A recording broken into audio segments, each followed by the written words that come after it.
I recently did an audit, not of my cash flow and my competencies, but of my character and my calling. And you need to do a personal audit too. I'm not talking about your house and your cars and your bank accounts. I'm talking about your strengths and your weaknesses, because we all have strengths and weaknesses.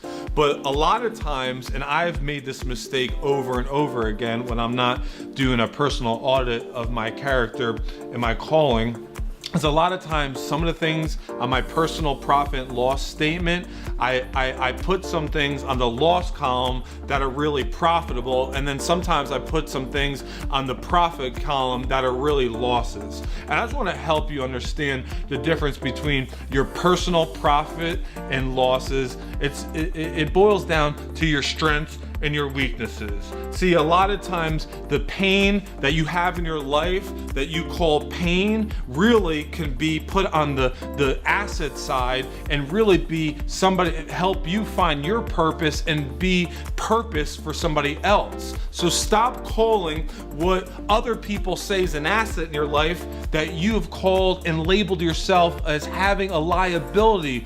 Your pain could be used for so much more. Do not let and waste an ounce of pain that you're going through. The pain in your life, it's not necessarily a liability. You can leave it there and have a pity party, or you could turn your pain into purpose for you, purpose for other people. Stop calling those bad habits in your life liabilities. Maybe the bad habit in your life is there so that somebody can see that you can break that bad habit and give them the courage that they need to break a bad habit. So a lot of times we got to be very careful and reflect and look at our own profit and loss columns in our life, because a lot of times what you are calling pain is really purpose, and a lot of times what you call hurt could really be moved to the asset column and be somebody's healing.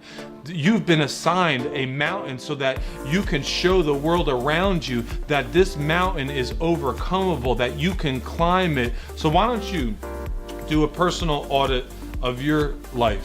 You know, I rode my bike recently at Charm City skate park. It's downtown Baltimore, and there's something called it's a foam pit, and it's a big 5-foot box jump, and then you land in foam. And I don't know if you ever watched extreme games, but the professionals on there, they live in the foam pit. It's that place in their life where their strengths are formed from their weaknesses. So you jump into the foam pit and you can try anything you want into the foam pit. You could not know anything about a tail whip. It's where you let the bike go around, or a 360 when you spin around, or a backflip. Like, no, nothing, be the worst in the world. But if you get into the foam pit long enough, if you work on your weakness long enough, you can pull a strength out of your weakness. What is your foam pit today? What is that place? What is your weakness today? I am strong in so many ways, a lot of imperfections, but in so many ways because of my weaknesses. What you call a weakness might be your greatest asset. Here's a couple things as I close. Your weaknesses do not determine your value.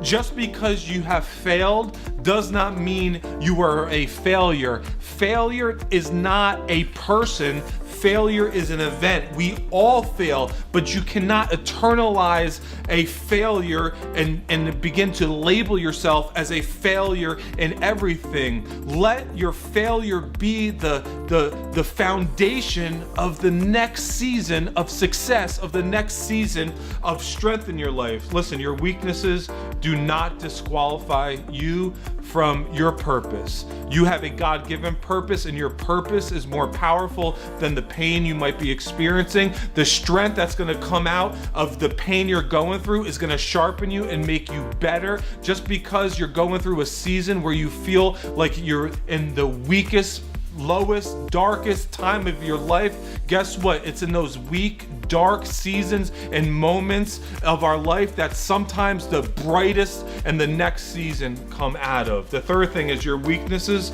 will cause you to find out and figure out your strength. Your weaknesses will be the catapult to help you figure out parts of you that you don't know about you. And if it wasn't for your pain, if it wasn't for your weakness, you would not have been introduced to that part of you that is going to be a life-changing and altering part, not just for you, but for the people around you. And your weaknesses will make you relevant.